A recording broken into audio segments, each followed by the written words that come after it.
e eu acho que haverá mais perguntas do que uma explicação minha a dar, porque o que eu tinha que explicar está explicado no livro. Mas há um ponto ali que eu não expliquei no livro e que pode servir de introdução para justificar o enfoque que eu adotei ali.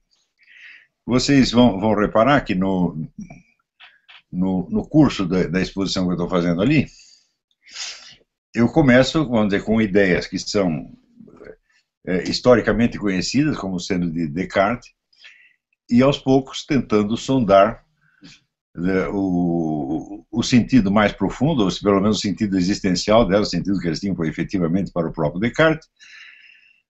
Chego a mudar o enfoque gradativamente de um mero problema epistemológico, gnesiológico, para um problema de psicologia do próprio Descartes. Isso não quer dizer de maneira alguma que eu esteja aderindo à teoria do Nietzsche de que toda filosofia se resume, no fim das contas, à psicologia do seu autor. Não se trata, portanto, de explicar uma filosofia pela psicologia do autor. Mas, pela própria natureza do livro principal de Descartes, As Meditações de Filosofia Primeira, que é um livro autobiográfico, é uma autobiografia interior, isso nos remete necessariamente, a dizer, aos fatos da vida interior de Descartes.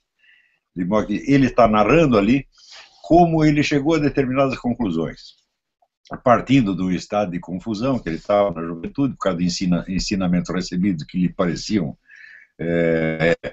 incoerentes ou não suficientemente fundamentados, até chegar, através de uma série de peripécias, à certeza do ego cogitans, o eu pensante que tem certeza da sua própria existência, porque justamente no instante que ele está duvidando dela, ele está pensando, e para pensar é preciso existir.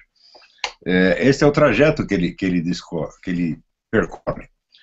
Ora, esse trajeto é nitidamente autobiográfico, tá certo? Então, eu vejo que não temos alternativa, senão sondar o sentido desses acontecimentos, tal como o próprio Descartes os vivenciou. Ou seja, como é uma narrativa, mas a narrativa está em grande parte construída com termos filosóficos e conceitos filosóficos gerais, nós às vezes temos que escavar um pouco para dentro desses conceitos para ver o que eles significavam para Descartes, não só no sentido convencional dos termos, no sentido dicionarizado dos termos, mas o que significavam concretamente para ele no instante em que ele estava registrando a sua experiência. Isso, evidentemente, coloca um problema temível, que é o seguinte: ele está realmente registrando a sua experiência? Isso que ele nos apresenta como uma autobiografia interior corresponde efetivamente à biografia tal como foi vivenciada, ou é uma espécie de transposição estética que ele está fazendo? Quer dizer, é uma história real ou uma história conjetural que, na melhor das hipóteses, resume e condensa a experiência real? Então, sem obter uma certeza sobre esse ponto, fica difícil você entender o alcance do que René Descartes está dizendo. Então, e quando eu falo alcance, eu quero dizer, entre outras coisas, em que medida ele acreditava mesmo no que ele estava dizendo, ou em que medida ele estava apenas fazendo um experimento imaginário, uma conjeturação plausível e assim por diante. Ele garante que tudo aquilo aconteceu mesmo, ou seja, que é uma narrativa efetiva de pensamentos que ele realmente pensou e na ordem que os pensou. Mas nós temos que levantar várias outras perguntas, quer dizer, essas perguntas não podem, as perguntas que ele colocou para si, simplesmente não podem ter aparecido exatamente naquela ordem, porque foi um processo que durou quase 30 anos, desde os primeiros estudos de juventude até o ponto em que ele descobre a ideia do cogito e escreve as Meditações de Filosofia Primeira. Portanto, de cara, nós entendemos que há uma diferença entre o plano narrativo e o plano lógico.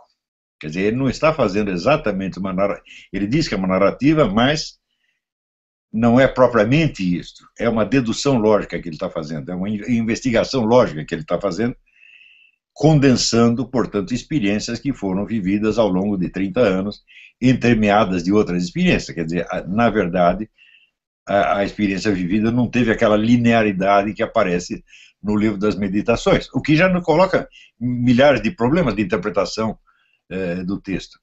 Evidentemente, eu não fui o primeiro a perceber isso. A bibliografia sobre René Descartes é riquíssima e tem alguns livros memoráveis a respeito, um dos quais escrito aí no Brasil pelo Denis Rosenfield, né? Sem contar, vamos dizer, os clássicos do cartesianismo, como Marcel Guerroux, Descartes, Segunda Ordem das Razões, e uma série de outros. Então, eles perceberam todos perceberam essas dificuldades da exposição de Descartes. Só que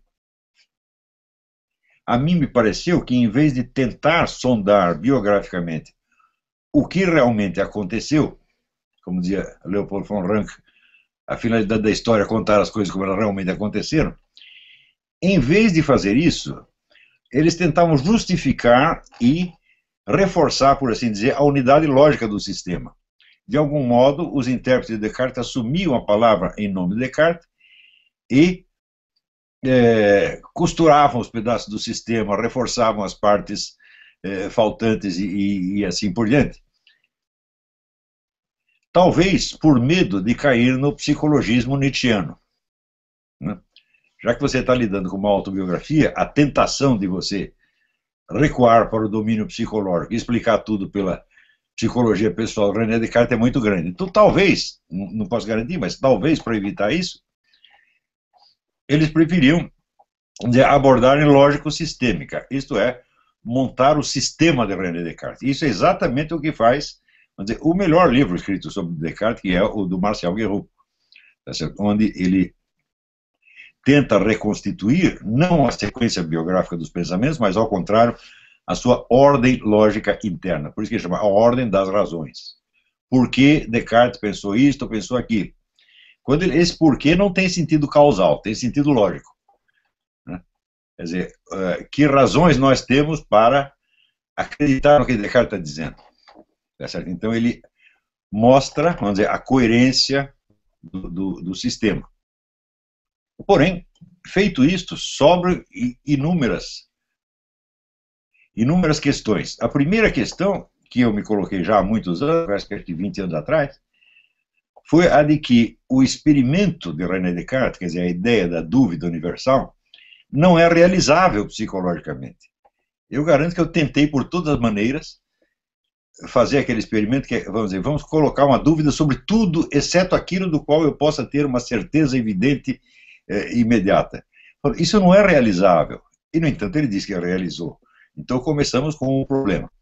Então, a dúvida universal não é um experimento real. Ele é uma transposição, por assim dizer, estética de experimentos psicológicos que devem ter tido um conteúdo um pouco diferente, pelo menos, né? Eu falei, bem, se não foi esta a experiência, se a dúvida universal não é realizável, ele não pode tê-la realizado. Então ele realizou alguma outra coisa que, esquematicamente, transposta para o plano lógico, parecia a dúvida universal. Então vamos ver que experiência foi essa. E comecei a sondar, e aí me surgiu uma segunda pergunta. Por que Descartes apela a este método da dúvida universal? Para chegar a tal ponto, o indivíduo precisa ter, não digo uma dúvida universal, mas muitas dúvidas. Ele precisa estar, por assim dizer, num mar de dúvidas, né, que o induz ao ponto de dizer, então vamos duvidar de tudo de uma vez, para ver se a gente resolve essa questão. Eu falei, mas por que ele estava tão em dúvida? Ele diz que é por causa de pontos fracos ou incoerências que ele notou no ensinamento recebido no Colégio dos Jesuítas, onde ele estudou, Colégio La Flèche. Porém, não pode ser isso, porque ao longo da biografia de Descartes, você vê que ele vivenciou muitas situações que já denotavam um estado de dúvida causado por outras coisas completamente diferentes. Por exemplo, o fato de que ele lutou em dois exércitos, um exército católico e um exército protestante. Eu digo, você faz isso, então, enquanto você está participando daquilo, você está, de algum modo, envolvido nos ideais que movem aquele exército. Tá certo? Então você luta de um lado, luta do outro, e de algum modo você acredita nos dois. E pronto, está aí instalado o estado de dúvida. Segundo, ele, o tempo todo, ele declara sua estrita ortodoxia católica, mas todos os seus pensamentos foram desenvolvidos na Holanda ao fio de conversações com teólogos protestantes. Mais ainda, né, ele, quando tem uma filha, ele manda batizar na igreja protestante. E consta, isso já não é tanta certeza, mas há indícios fortes de que ele casou com a mãe da menina na igreja protestante. Tá certo? Há também alguns indícios que apareceram numa biografia recente de que ele fosse um agente secreto jesuíta atuando no meio protestante. Tá certo? Então eu falo, epa, essa vida aí está cheia de dificuldade e ambiguidade. Esse sujeito vivenciou situações que deviam, por assim dizer, puxar a sua inteligência para lados opostos, né? E, naturalmente, instalar um conflito. Então, de cara, temos esta conclusão. As dúvidas de René Descartes não nasceram todas do ensinamento recebido no Colégio La Flèche, mas de sucessivas situações ambíguas que ele viveu. Por exemplo, se você tem essa profunda imersão no mundo protestante, ao mesmo tempo em que você se considera um católico sério e sincero, é impossível que você não tenha alguma dúvida, porque os dois lados lhe parecem, de algum modo, ter razão.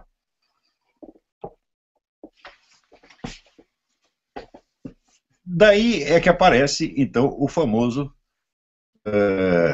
documento dos 3 sonhos que Descartes teve na Alemanha, numa dessas inúmeras viagens dele. Mas antes disso também, uma outra coisa que me chamou a atenção foi a formidável biografia de Descartes por Maxime Leroy. E a biografia chama-se Descartes, o filósofo mascarado, Le Philosophe Masqué. E ele mostra que Descartes, na sua vida inteira, ele, por um lado, era um homem do mundo, que frequentava salões, tinha amigos, era popular, e, por outro lado, tinha uma mania de segredo que era um negócio quase obsessivo. Ele não gostava que ninguém soubesse o que ele estava fazendo. De modo que a aparência que ele mostrava na vida social era realmente uma máscara. Essa ideia da máscara, o próprio Descartes assume. Ele adota como divisa a seguinte frase: eu caminho mascarado. E ele, num outro momento, adota a máxima: quem bem se escondeu, bem viveu.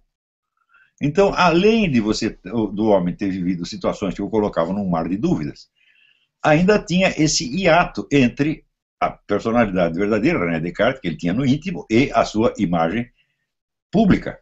Não, agora, é difícil você dizer que toda a imagem pública era uma máscara. Não, de fato não era. Então você tem também a dificuldade. Quando eu estou sendo sincero, quando eu estou mentindo? Eu acho que ele também não sabia. Tá certo? Então, em suma, é uma vida que, por todos os lados, sugere a dúvida, a incerteza e a necessidade de buscar um ponto de apoio, um ponto arquimédico, como diria o Mário Ferreira dos Santos. Tá certo?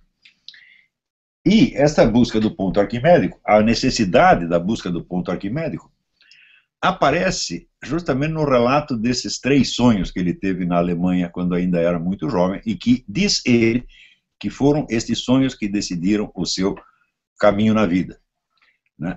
Existem 2 versões desse sonho, né?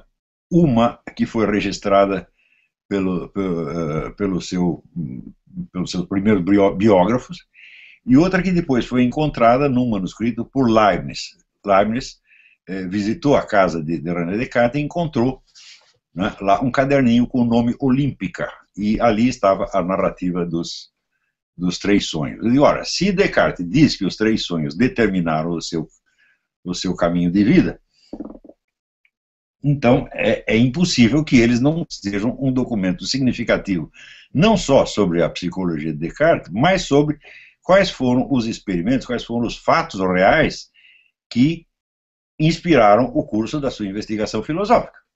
Portanto, eu não estou aqui nietzscheizando nada, não estou psicologizando nada, estou apenas tentando entender o sentido da filosofia de Descartes, tal como ela tinha verdadeiramente para ele. Isso aí, como demonstrou o grande historiador do platonismo, Paul Friedlander, ele diz que se você não sabe a que acontecimentos reais, a que experiências reais se reporta um conceito filosófico, você realmente não entende esse conceito filosófico. Você entende somente de uma maneira esquemática, que seria o mesmo conceito, tal como poderia ser pensado igualzinho por pessoas diferentes em lugares diferentes. Em suma, você está reduzindo a linguagem filosófica a uma linguagem científica, o que é uma operação que nunca dá certo. Por quê? Porque a linguagem científica ela sempre parte de distinções convencionais sobre as quais ela não retorna criticamente mais. Por exemplo, quando uma ciência delimita o seu território de investigação e coloca lá vamos dizer, os princípios metodológicos fundamentais que vai seguir, ela não pode voltar, vamos dizer, a esses mesmos princípios e esse mesmo problema com os seus próprios meios. Por exemplo, você decidir qual é o território de abrangência da química não é um problema químico. Não há meios químicos de você resolver isso. Quer dizer, você vai ter que recolocar a coisa em termos de metodologia da ciência ou de filosofia e não de química. Tá certo? Portanto, isso é a mesma coisa que dizer que nenhuma ciência se interessa pela fundamentação dos seus conceitos básicos.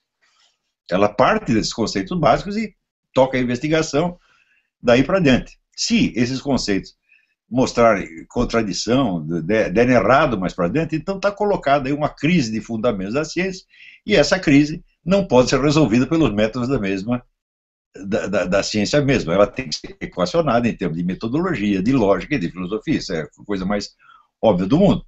Quando se for a famosa crise de fundamentos da física no começo do século XX, ela não é uma discussão de física, ela é uma discussão de filosofia e metodologia, evidentemente, né? Quer dizer, como você poderia colocar, vamos dizer, recolocar em discussão os fundamentos de uma ciência mediante a própria ciência? Não dá para fazer isso, né? Então,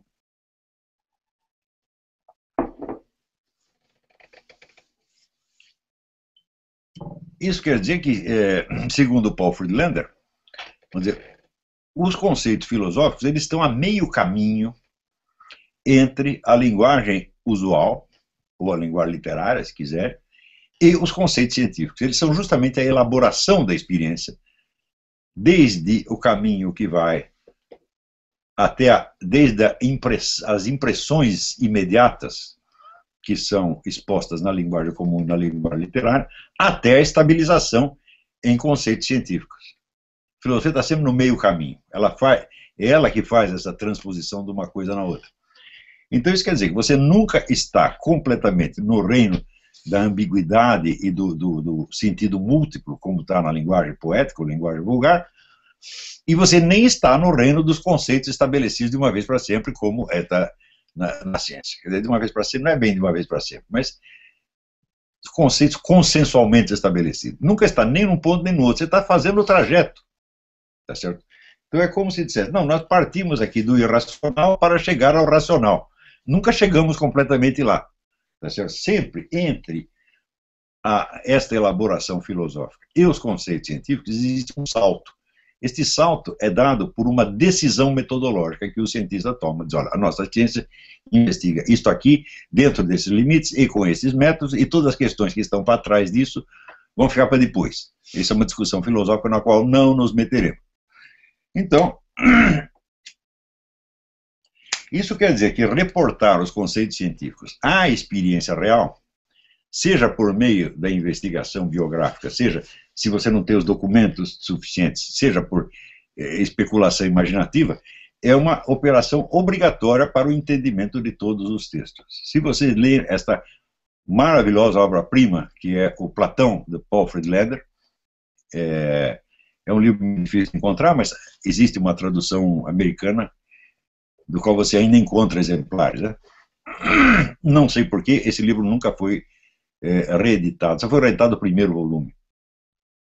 Mas são três. Ele fez os três volumes são uma introdução às obras completas de Platão, que depois ele vai colocando volume por volume comentado. Então, a rigor, seriam uns 20, 30 volumes, né?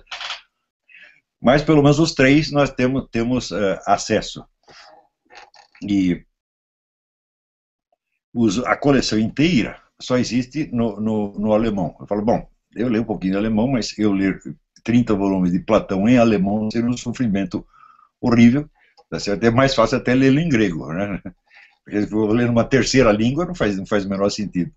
Mas pelo menos os 3 volumes iniciais eu tenho e estudei bastante e vi que o Paul Friedlander está montado na razão. Quer dizer, você entende um conceito quando você pega não apenas o seu sentido lógico, formal estabelecido, mas quando você sabe a que experiências, a que aspectos do mundo real aquilo se refere. E para isso só tem um jeito, você tem que sondar o que o autor, o que o filósofo via na hora que ele usava aqueles termos. Quer dizer, a que elementos do mundo real ele estava se referindo quando usava este ou aquele termo.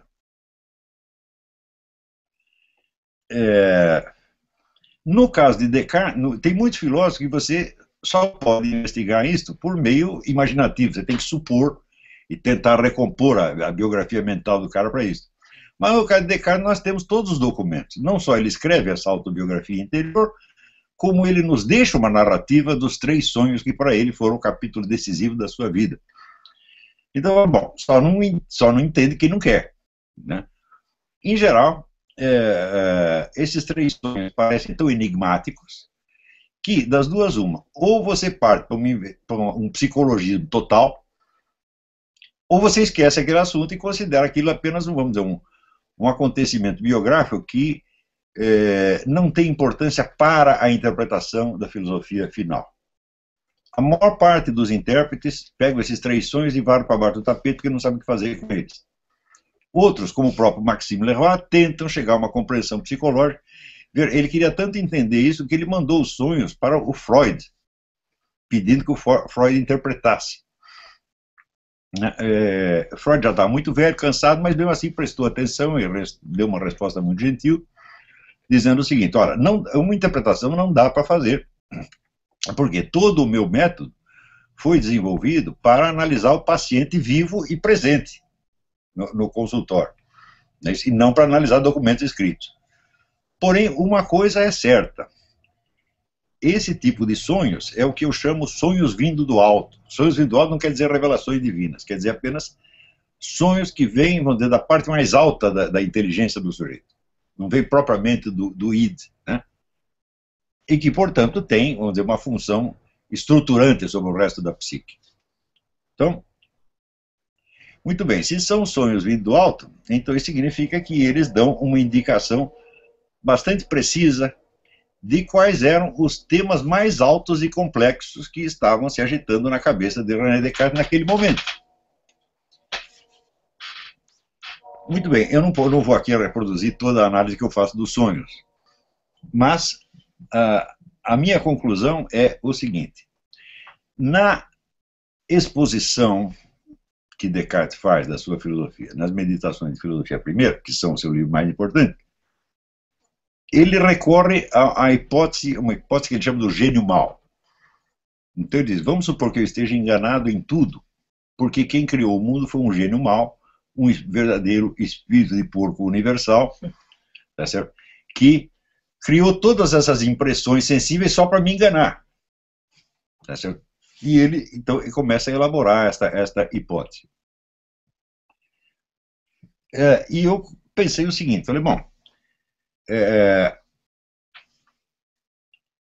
a maior parte dos intérpretes considera, inclusive Marcel Guerroux, considera o gênio mau um artifício literário, ou até um artifício cognitivo inventado por Descartes para expor ideias filosóficas. Porém, analisando aqueles sonhos que ele teve aos 20 e poucos anos, você vê que o gênio mau estava presente e que em algum momento ele realmente se sentiu enganado por um gênio mau. E ele expressa isso no primeiro dos sonhos de uma maneira totalmente ambígua e paradoxal. Ele diz que ele estava indo para uma igreja para rezar, e que no meio disso aparece um vento muito forte que o está empurrando na direção da igreja. E ele interpreta este vento como sendo o gênio mau. Note bem, o vento é um símbolo tradicional do Espírito Santo, né? Tá certo? E o vento, se o está impelindo para ir à igreja, então ele está fazendo o serviço normal e habitual do Espírito Santo, que é impelir as pessoas a fazer exatamente isso. Mas ele interpreta aquele vento como sendo o gênio mau. No meio do caminho, ele passa por uma pessoa que ele esquece de cumprimentar, e daí ele fica muito preocupado, esqueci de cumprimentar aquela pessoa, tenho que voltar e cumprimentar. Então ele volta e cumprimenta. Depois, daí começa o vento de novo, e o vento é tão forte que ele não consegue se apoiar no seu pé direito, só o pé esquerdo está funcionando. E o Freud diz que o pé esquerdo é tradicionalmente um símbolo do que é a transgressão. Então, um comportamento transgressivo. Quando ele está indo de novo para a igreja, impelido pelo vento, tem uma segunda pessoa que o chama e diz: olha, eu trouxe aqui um presente para você, né, de uma outra cidade, uma outra pessoa mandou um presente. Esse presente é um melão. Na época, os melões dessa região tinham a fama de ser os melhores do mundo. Então, o Freud diz: bom, o melão representa, evidentemente, algum objeto de prazer, algo que ele gostava muito, tá certo? E Descartes ele interpreta o melão como representando a solidão que ele desejava para poder se dedicar às suas investigações. E, bom, essa interpretação parece um pouco forçada. O melão certamente devia significar algo até mais atrativo do que a mera solidão. Então,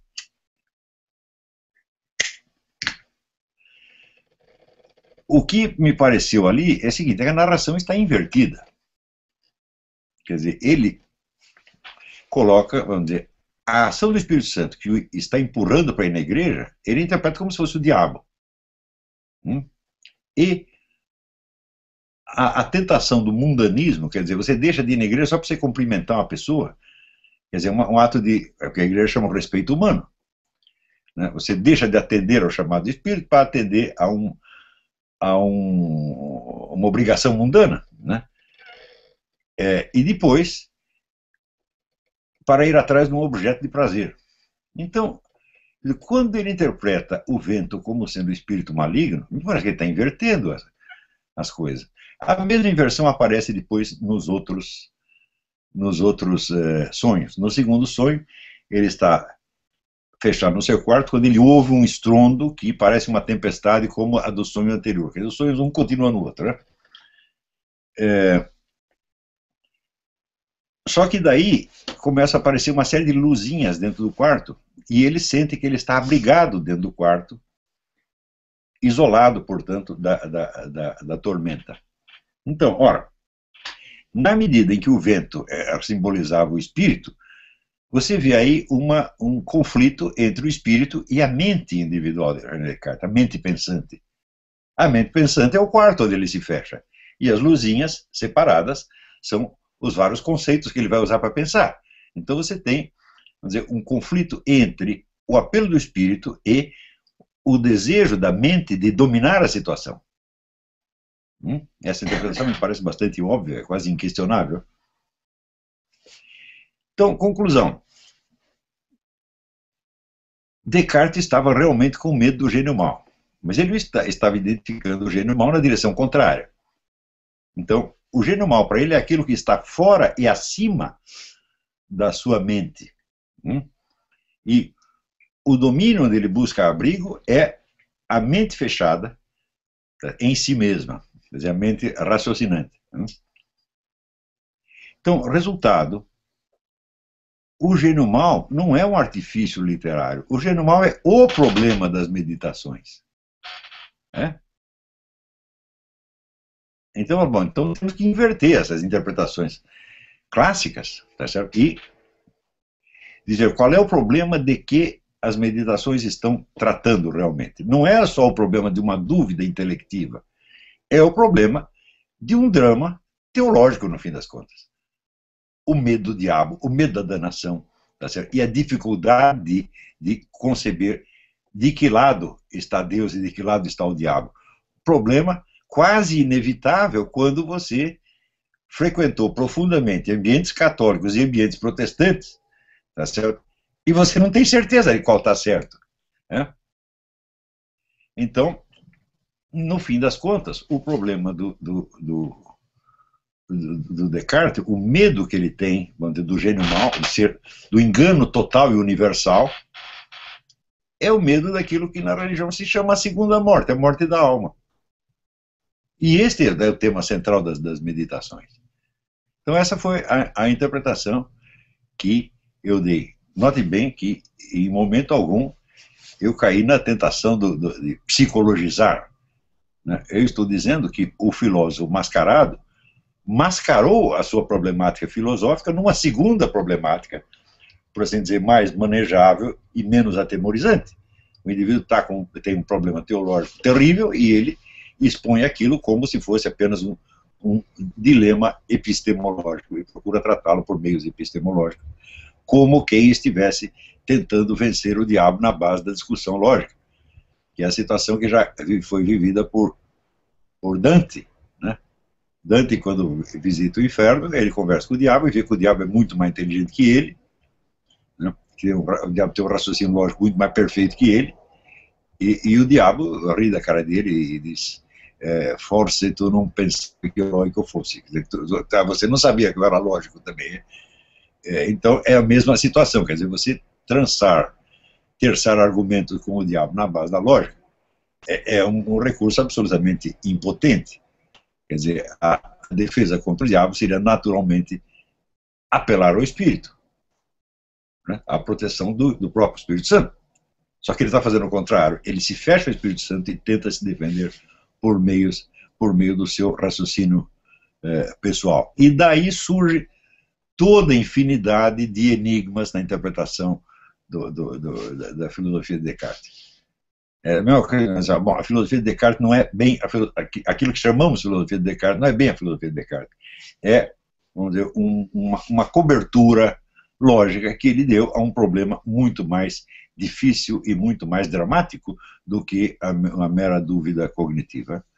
Então essa é a minha tese. Infelizmente, o livro é composto de vários pedaços que foram escritos em épocas diferentes. Eu não acho que seja um livro que está bem escrito, não atende às minhas exigências estilísticas do momento, tá certo? Mas eu acho que esse tema é suficientemente importante para justificar que a coisa seja publicada do jeito que está. Não estou pretendendo com isso me substituir aos grandes intérpretes da filosofia de Descartes, sem os quais eu não teria podido fazer nada, porque eu tive que estudar essa gente toda para fazer isso. Nem estou propondo ali uma mudança radical na interpretação total do sistema de Descartes, mas apenas chamando a atenção para um ponto que me parece que os intérpretes clássicos não pegaram direito. Exatamente como eu fiz no livro do Aristóteles, tá certo?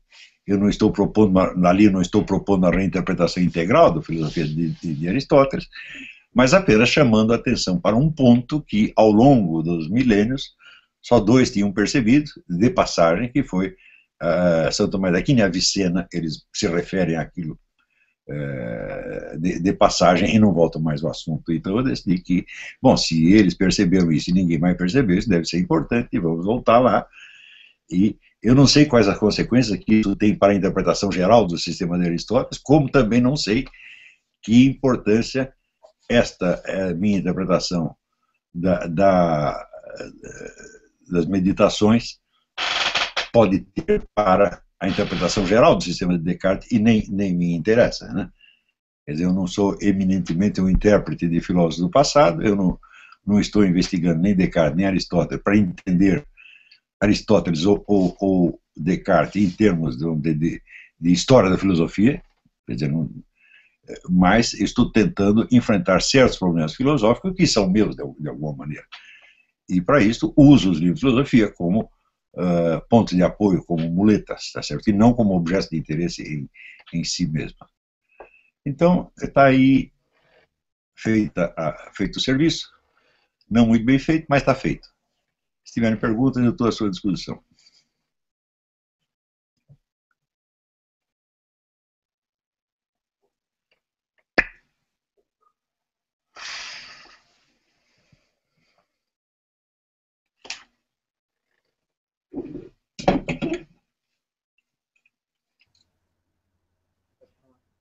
Boa noite, professor. Fale um pouco mais alto. Boa noite, professor. Tudo bem? Tudo bom? Eu gostaria de fazer uma pergunta que vai um pouco no sentido do último curso que o senhor ministrou, que foi o curso de Sociologia da Filosofia, né?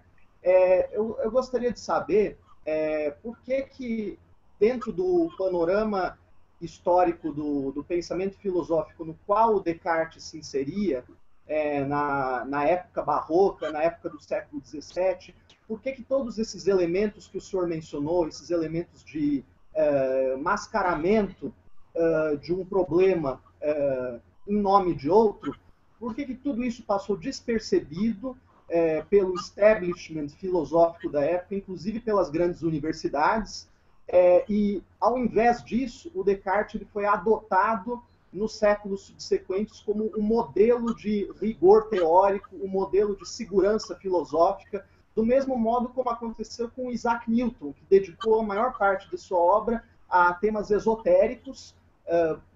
Pouco dela foi dedicado a problemas científicos de relevo, e ele passou para a história como um modelo do rigor científico, especialmente pela mão de Voltaire.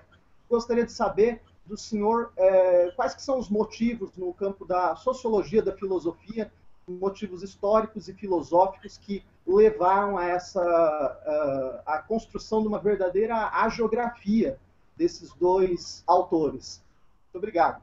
Bom, no caso de Newton, a gente sabe que os papéis alquímicos e esotéricos dele foram todos escondidos, né, durante 3 séculos, e foram redescobertos por uma casualidade, quando o economista John Maynard Keynes os descobriu num leilão, uma pilha de papéis velhos, e ele viu que aquilo era manuscrito de Newton, comprou tudo e começou a ler, e foi ele. Sim, em economia ele fez um desastre, em historiografia da filosofia ele fez uma coisa maravilhosa, que é revelar ao mundo quem era o verdadeiro Isaac Newton, né? Inclusive, a própria teoria da gravitação universal, para o Newton, era apenas um capítulo de uma imensa concepção teológica que ele estava desenvolvendo. Ele era um cristão a seu modo, mas ele não acreditava na Trindade. Ele tinha a ideia de uma espécie de religião da unidade absoluta, como se fosse um islamismo cristão, né? Então não tem Trindade, só tem o Deus único absoluto. E tudo que ele fez na vida foi para demonstrar isso, inclusive a gravitação universal. Então quer dizer que, destacada deste conjunto, a lei da gravitação universal assume um sentido exclusivamente científico, no sentido atual da coisa. Quer dizer que uma teoria que deve ser investigada em si mesma, sem referência ao seu sentido filosófico último, que era exatamente o contrário do que Newton queria. Ele queria que aquilo fosse compreendido dentro do seu esforço geral. Eu acho que ele se considera mais um profeta e um fundador da religião do que um cientista acadêmico no sentido atual. Mas como ninguém sabia o que fazer com aquilo, e como na época, né, havia uma luta ideológica muito, muito forte, né, sobretudo era a disputa das universidades, né? Então, a partir de 1300, o pessoal começou a descobrir que as universidades eram uma força política terrível. Então os poderes constituídos da época começaram a disputar para ver quem que ia mandar nas universidades, e a disputa era, sobretudo, entre a Igreja, o Vaticano e os novos poderes nacionais que estavam surgindo, as monarquias nacionais. E, no fim, a Igreja ganha a parada e ela consegue controlar as universidades. O resultado imediato é que surge uma outra intelectualidade extra-universitária, Descartes não era professor universitário, Galileu, vamos dizer, passou pela universidade muito pouco tempo, a maior parte da sua influência foi fora, tá certo? E assim por diante. Então a intelectualidade que não é formada pela classe universitária, mas que é formada na corte. A maior parte dos envolvidos nesse processo eram nobres ou pessoas sob a proteção do nobre, como Leibniz, por exemplo. Leibniz nunca foi um nobre, mas ele era bibliotecário de um nobre, fazia todo o seu trabalho sob a proteção da corte, e não era de maneira alguma um homem do meio universitário. E a luta para impor a autoridade desta nova intelectualidade foi uma briga de foice no escuro, uma coisa horrível, né? Então, a necessidade de afirmar a independência, né, dessa nova casta intelectual em relação à universidade e, portanto, à igreja, era uma coisa sentida, vivenciada com muita intensidade, né, na época. Note que isto teve 2 capítulos, pelo menos. Num primeiro capítulo, esses novos intelectuais, eles puxam contra a autoridade da universidade e da igreja todo um legado esotérico da antiguidade. Eles puxam livros de alquimia, de astrologia, de tudo que existia, né, e recolocam isso em circulação. Num segundo momento, existe um processo de acobertamento desse primeiro capítulo, onde, curiosamente, todo o depósito de conhecimentos esotéricos que essa nova intelectualidade havia trazido para a cena é atribuído à época anterior. Então é incrível, porque os mesmos caras que eram alquimistas, astrólogos, geomantas, etc., etc., de repente se vestem de uma nova roupagem, que é do cientista experimental moderno, na linha de Bacon. Não é isso? Aí também existe uma falsificação enorme, porque diz que Bacon é o formulador do método científico. Só tem o seguinte, ele expressa esse método, mas ele não usa em parte alguma, ele não é capaz de usá-lo. Quando tenta usar, ele chega a conclusões que são as mais absurdas, estapafúrdias. A ciência de Bacon é um treco absolutamente ridículo, né? E quando você vai ver o método científico tal como formulado por Bacon, é absolutamente inaplicável. Então o pessoal diz, foi Bacon que inventou o método científico. Sim, só que vocês não podem seguir o método de Bacon. Vocês depois de inventar outra coisa e atribuíram a Bacon, né? Então, nessa época, como em toda época vamos dizer, de conflito ideológico intenso, existe um apelo à falsificação, ao sumiço de documentos e assim por diante. Isso aconteceu mesmo, né? Agora, quando a gente diz isso para pessoas de cultura ginasiana, elas ficam muito chocadas, porque elas aprenderam física, né, no ginásio, e acham que aquilo é a última palavra e que ninguém nunca mais discutiu aquilo. Todas essas coisas que eu estou falando não são novidades, não sou eu que descobri, isso aí está aí em circulação entre os historiadores da ciência há 50 anos, pelo menos. Tá certo? E, por exemplo, quando eu disse que todo o edifício da teoria da gravitação universal de Newton se baseia em 2 conceitos metafísicos absolutamente impossíveis de provar, que é o conceito de espaço absoluto e tempo absoluto, isto é, o espaço sem coisas dentro e o tempo sem acontecimentos, tempo como duração pura. E, bom, são conceitos metafísicos, você talvez possa até defendê-los metafisicamente, mas, em termos de ciência experimental, isso é absolutamente inacessível. Você não pode descobrir um espaço absoluto por meios experimentais. Daí entravam aqui professores de universidades dizendo, não, todos os conceitos do Newton foram obtidos por experimentação e observação. Onde que ele observou o espaço absoluto? Isso é absolutamente impossível. Né? Quer dizer, um espaço sem absolutamente nada dentro, e Newton foi lá e observou isto. Mas se Newton observou o espaço sem nada dentro, é porque ele estava dentro do espaço. Né? Então, no mínimo, Newton tinha que... é um objeto que está dentro do espaço. Né? E daí as pessoas ficam chocadas. Então, onde já se viu, ele está contestando Newton, ele está contestando a lei da gravitação. Não, em primeiro lugar, existe um preceito de lógica, que você contestar as provas de uma afirmação não é contestar a afirmação. Você pode fazer uma afirmação certa e oferecer provas falsas, e a afirmação continua verdadeira. Portanto, você colocar, vamos dizer, em dúvida estes conceitos, em nada impugna a teoria da gravitação Quando eu explicava essas coisas, eu achava que a compreensão disso seria imediata, mas eu descobri que não apenas não é imediata, mas para certas pessoas é impossível. Eles não chegam a entender isso de jeito nenhum. Tá certo?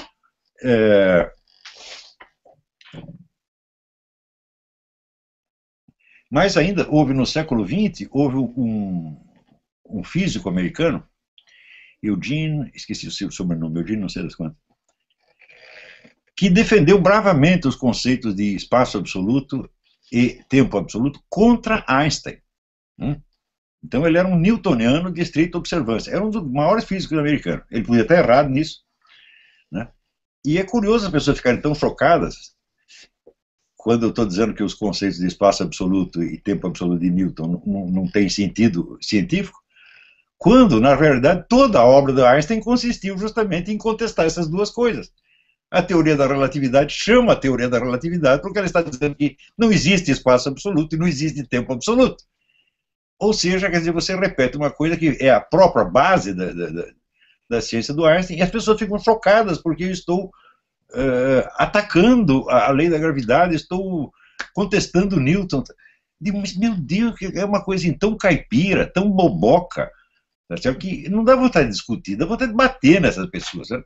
Dá vontade de violar a lei da palmada, está entendendo? Baixar a calça do sujeito e pá, pá, pá, pá, pá, dizer, vai estudar, vagabundo. Né? É uma coisa terrível, que no Brasil a gente passa por essas coisas que não são humilhações para mim. Quer dizer, o sujeito vem e se humilha na minha frente. Eu digo, por que você quer que eu veja isto, meu Deus do céu? Eu não estou afim de fazer você passar vergonha. Para com isso, né? Quer dizer, o sujeito aparece aí vestido de Carmen Miranda, com abacaxi na cabeça, né? E um bigode, né? Quer dizer, por que ele vem mostrar essas coisas para mim? Eu não quero ver isso, né? Mas, vamos dizer, a macaquice brasileira, quer dizer, macaquice papagaiada, né? Parece incoercível. As pessoas, quando falam essas coisas, elas vêm e falam num tom de autoridade, que é uma coisa impressionante, impressionante, entendeu? Eu, sinceramente, eu não entendo o que está acontecendo no Brasil, eu não vejo, nunca vi nenhum processo similar em parte alguma do mundo, já revirei a história, falei, olha, uma estupidez tão profunda nunca houve no mundo. Se você vê, por exemplo, a gente estuda, né, ali no Karl Kraus, a gente vê a decadência da cultura alemã no período que preparava a ascensão do nazismo. Digo, mas, meu Deus do céu, aquela cultura alemã decadente, comparada com o Brasil de hoje, é como você comparar Atenas com Vila Nhoconhece, está entendendo? Então, no pior, a situação pior que eles tinham, ainda era para nós um negócio quase paradisíaco, né? Então, está ficando cada vez mais difícil conversar com essas pessoas, né? O mais certo é mandá-los logo para aquele lugar. Mas, se a gente faz isso, daí eles dizem, não, ele só xinga, ele não argumenta. Então não tem jeito, meu filho. Se eu argumento, você não entende. E se eu mando você para aquele lugar, você diz que eu não argumento. O que eu posso fazer? É tudo isso, olha, visto de longe é cômico, mas para quem está aí não deve ser brincadeira. Entendeu? Então, o que houve foi realmente, vamos dizer, uma ocultação para criar, vamos dizer, a imagem do cientista moderno como se ela fosse a imagem inspiradora de todo o movimento de renascimento científico. Quando esse renascimento científico surge exatamente mediante a escavação e reingresso de todo o esoterismo da antiguidade, esoterismo e ocultismo. Quer dizer, a grande época da astrologia, da alquimia, etc., foi o Renascimento. Eram coisas que até durante a Idade Média despertavam pouquíssimo interesse. Se você vasculhar, por exemplo, todos os autores escolásticos, você vai encontrar uma outra referência a isso, mas como um assunto marginal. Né? Santo Tomás de Aquino, por exemplo, ele dedica lá 5 capítulos da Suma contra os Gentios à questão astrológica, à qual ele dá pela primeira vez uma formulação científica. Ele coloca assim, os limites da investigação no que diz respeito à astrologia. Mas, para ele, isso é um acontecimento marginal. Tá certo? Mas, para todo esse pessoal que vem em seguida, como Marcílio Ficino, Bruno, isso, magia, astrologia, alquimia, era o suprassumo. Né? Então, nós temos que ver que, vamos dizer, todo esse movimento de ideias na época foi uma espécie de revolta do ocultismo contra a igreja.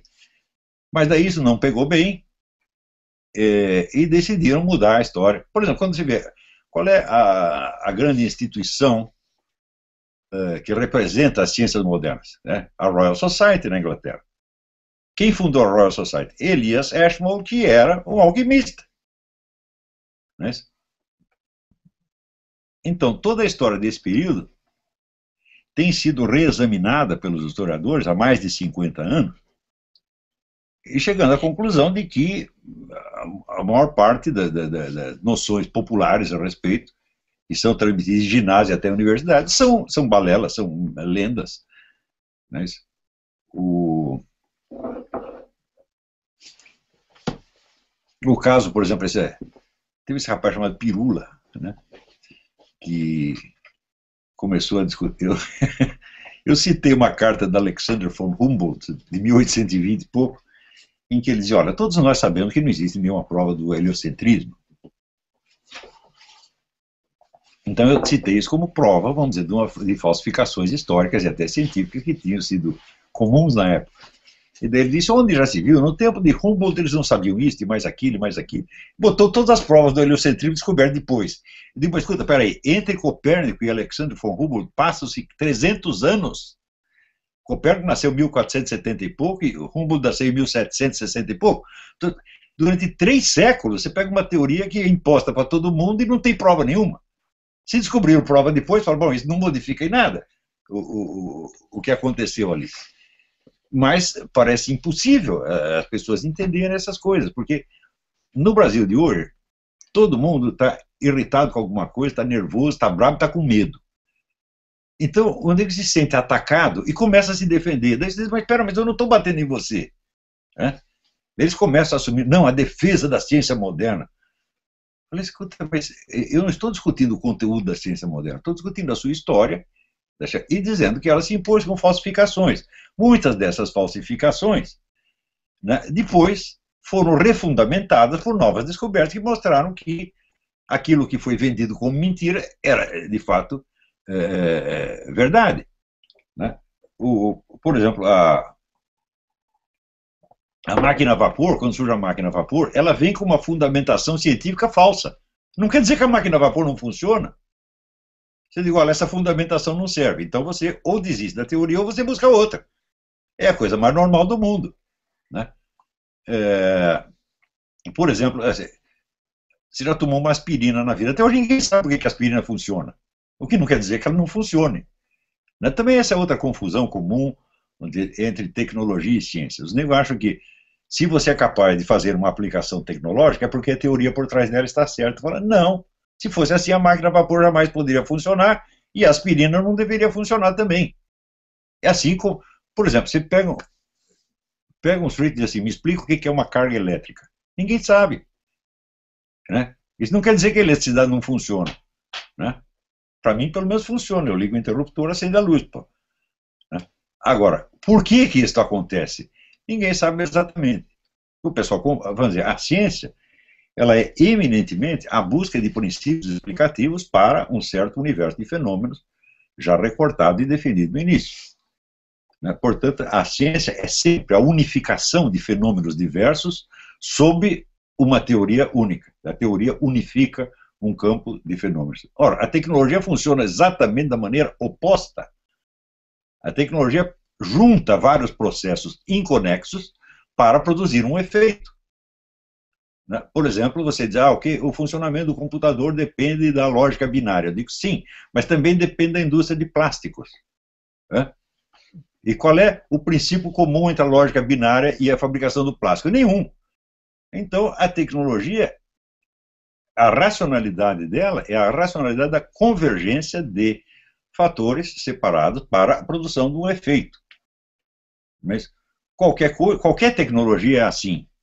Por exemplo, eu acabo de construir essas estantes aqui. Tá certo? Então, eu usei, por exemplo, um martelo. Né? Bom, você pode explicar fisicamente o funcionamento do martelo. Eu digo, bom, mas acontece que eu preciso carregar as tábuas também. Existe algum princípio que explica simultaneamente o funcionamento do martelo e a energia muscular despendida para carregar as tábuas? Não. No entanto, se falhar uma dessas duas coisas, não tem estante. Então, isso quer dizer o seguinte: nenhuma aplicação tecnológica jamais prova teoria nenhuma. E a característica do mundo moderno é precisamente onde o tremendo progresso da tecnologia e a confusão das ciências. Quer dizer, a ciência às vezes não tem explicação para coisa nenhuma. Né? Tudo está em discussão na ciência, exceto no Brasil. No Brasil, a ciência é feita de verdades estabelecidas de uma vez para sempre. O que se passa no resto do mundo não interessa. O Brasil assim, é como se fosse um vale onde não bate o vento. Ninguém fica sabendo o que acontece em volta. Quer dizer, é o mundo do avestruz. Ele meteu a cabeça no buraquinho e nada existe. Está provado que nada existe. Né? Porque eu não estou vendo nada. Então, tudo está em discussão e a tecnologia está ficando cada vez melhor. Cada vez mais poderosa. Ou seja, está provado que ela não depende, ela pode tomar inspiração, ela pode usar uma teoria científica ou 20 teorias totalmente inconexas para produzir um efeito. E consegue produzir. Então, por exemplo, você quer mandar um astronauta para a Lua. Então, bom, você vai precisar de toda uma série de conhecimentos de astronomia, de física, de eletrônica, Bom, mas você precisa treinar o astronauta. E aí depende que o astronauta tenha um equilíbrio psicofísico. Existe algum princípio comum que possa explicar o funcionamento do foguete e ao mesmo tempo o equilíbrio psicofísico do astronauta? Não. Mas você precisa juntar esses dois fatores para que a viagem espacial seja possível. Quer dizer, eu estou falando de alguma novidade? Será que isso é tão escandaloso assim? No entanto, o número de pessoas que me escrevem dizendo como você ousa contestar a teoria de Newton, eu falo, primeiro que eu não estou contestando a teoria de Newton, eu estou contestando uma das provas dela. Se ela tem tantas aplicações em tecnologia, quer dizer, a confusão de ciência e tecnologia virou no Brasil um mandamento divino, um dogma. Então, olha, é por causa dessas coisas que o Brasil está desse jeito. Se for procurar, vamos dizer, o grande culpado da situação brasileira, eu digo é o Ministério da Educação.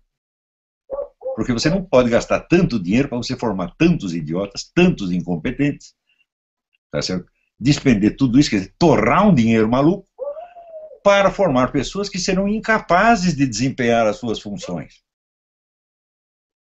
Isso é um suicídio. Basta isso para você destruir o país inteiro. Não precisa nem levar em conta, esquece o banditismo, esquece as drogas, esquece tudo mais. Leva em conta só isso, você vê. Isso já basta para explicar. Né? Então, a minha proposta é a seguinte: fechar o Ministério da Educação e submeter as escolas à lei do consumidor. Isso quer dizer, se o filho está lá estudando, faz 4, 5 anos, ele não sabe ler, nem escrever, nem fazer conta, você vai na delegacia do consumidor e dá uma queixa contra a escola. Bastava isto. Educação, em poucos anos nós teríamos a melhor educação do mundo, porque as escolas ficavam com tanto medo, tá certo? Que iam tratar de chamar profissionais competentes e, em vez de usar as criancinhas como cobaias de laboratório para experimentos malucos, como nesse negócio de Paulo Freire, iam apelar para técnicas já comprovadas. Né? Você vê o que consegue o Carlos Nadalim. O Carlos Nadalim, ele é muito melhor do que o Ministério da Educação inteiro. Por quê? Ele pegou técnicas que já existiam, que estão comprovadas, que todo mundo sabe que funciona. Né? Agora, os caras estão experimentando não sei o quê. E não é só no domínio da alfabetização, não, é em todos os domínios. Né? Por exemplo, agora no Brasil, todas as escolas, assim, os meninos são proibidos de fazer brinquedo de menino e são obrigados a fazer brinquedo de menina. Baseado na hipótese de que, se todo mundo ficar efeminado, nós teremos um mundo de paz.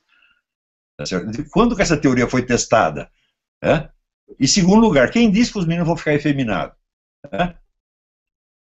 A minha ideia é o seguinte: existe a noção de sexo, que é a anatomofisiológica, e existe a noção de gênero, que é, sem dúvida, uma criação cultural. Até aí a teoria está certa. Só que só existem duas identidades de gênero possíveis. Ou aquela que coincide com o meu sexo, ou seja, com a minha forma anatomofisiológica, ou a que não coincide, aquela que nega. Agora pergunta: qual das duas é forçada e imposta pela sociedade? Os caras dizem que é a primeira. Isso quer dizer que Se o menino acha que ele é menino, é porque ele foi forçado a isso pela sociedade opressora. Mas se ele acha que é menina, então isso é uma tendência natural e espontânea dele, que ele não copiou de parte alguma. Formulando de outra maneira, mais simples, né, usando o procedimento algébrico, que é de simplificar as proposições, alguns meninos nascem meninas, mas nenhum nasce menino. E esta coisa está sendo imposta em todo lugar. Pior, quem fica bravo com isso, e os caras que reclamam, eles reclamam pelo aspecto moral, contra o efeminamento. Eu digo, mas isso não vai formar efeminados, vai formar idiotas. Por quê? No século XIX, todo menino era vestido de menina, pô. Usava aquelas camisolinhas até 4, 5 anos. Ninguém virou boiola por causa disso. Né? Mas, ao mesmo tempo, ele tinha os brinquedos de menino e podia brincar de menino. Podia brincar de guerra, brincar de índio, etc. Se ele quisesse, mas hoje não pode. Então, quer dizer, a aquisição de uma identidade sexual com proporcional à sua forma anatômica tornou-se proibida. E só pode assumir a outra identidade, que é a negação disso. Isso vai dar um trabalho mental, quer dizer que o nego, aos 30, 40 anos, ele vai estar buscando a sua identidade sexual ainda, quando naturalmente as crianças descobrem isso aos 3 ou 4 anos. Portanto, isso é uma fábrica de idiota. Quer dizer, se o pessoal gaysista, por exemplo, acha que isso vai espalhar gay pelo mundo, não vai. Não vai, porque nunca teve esse efeito. Até outro dia alguém botou a foto do Ronald Reagan, que era criança vestida de menininha, tá? Ele não ficou boiola por causa disso, como aliás ninguém ficou. Ainda no meu tempo se usava camisolinha, eu e meu irmão vestia camisolinha. Né?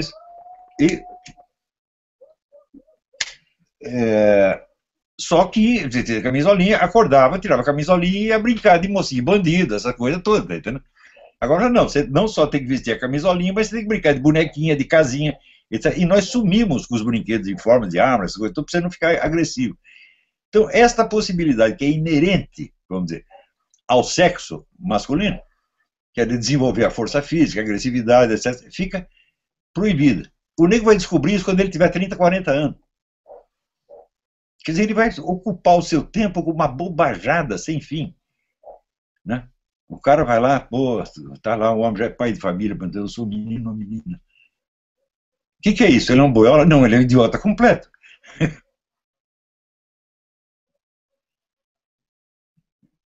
Tem mais alguma pergunta aí?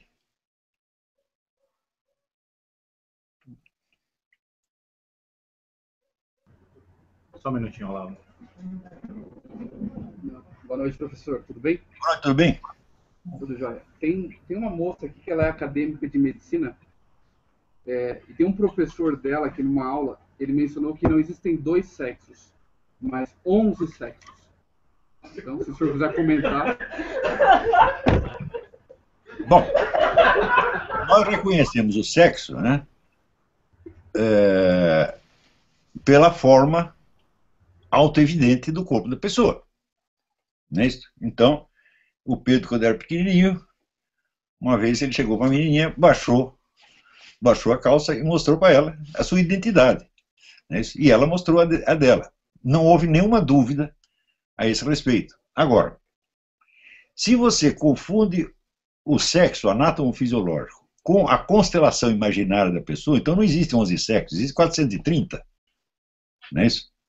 Então, ou mais. Tem gente que pode sentir atração sexual por um rinoceronte. Não é isso?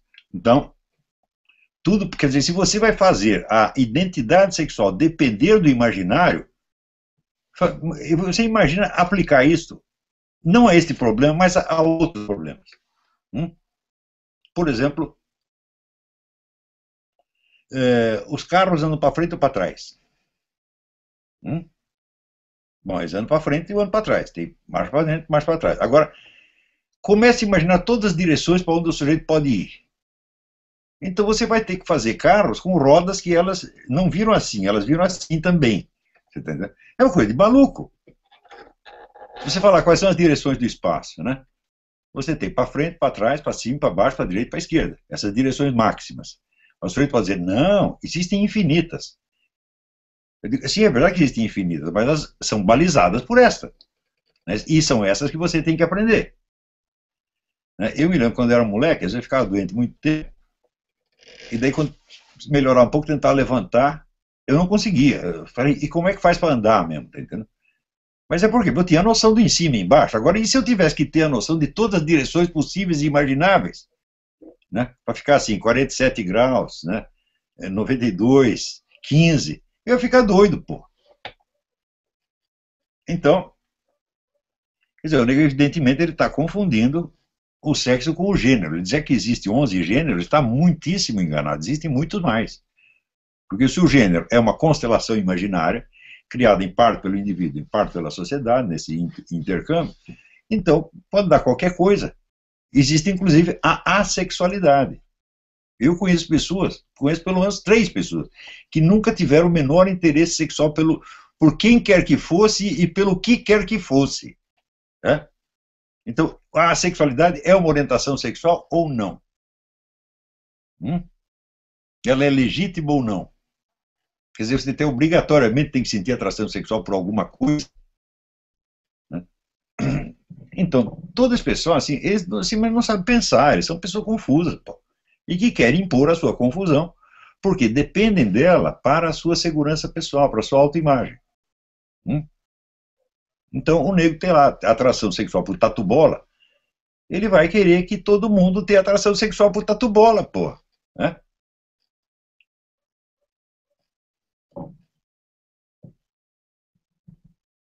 Então, o problema não é assim, o que aconteceria se os meninos brincassem de meninas? Eu digo, não aconteceria absolutamente nada. Eles iam brincar de menina e depois iam voltar a brincar de menino. Não é normal. Mas brincar de menino é proibido. Então, o problema não é, né, você ter acesso aos comportamentos do outro sexo. O problema é que os comportamentos do seu sexo ficam proibidos para você. E você vai descobri-los tardiamente. E vai ter todo um ar de coisa pecaminosa. Né? O menino fala, pô, estou tendo uma tentação de brincar de índio. Não pode, tem que brincar de índia. Né? Quer dizer, está criando dificuldade. Então é assim. Tem mais aí?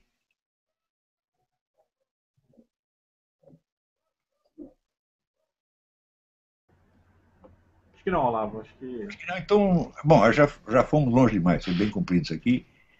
Bom, acho que deu para dar uma ideia. Talvez essas explicações que eu dei para vocês fossem um prefácio oral do livro, né? E eu acho que isso coloca na perspectiva de qual é a área de interesse do livro. Claro que essas investigações elas podem ter consequências muito maiores que eu nem mesmo imagino e que os leitores vão tirar essas consequências. Então, tá bom, muito obrigado a vocês, né? Muito obrigado à editora, ao CEDET, né? E aos futuros leitores. Tchau, tchau. Olavo.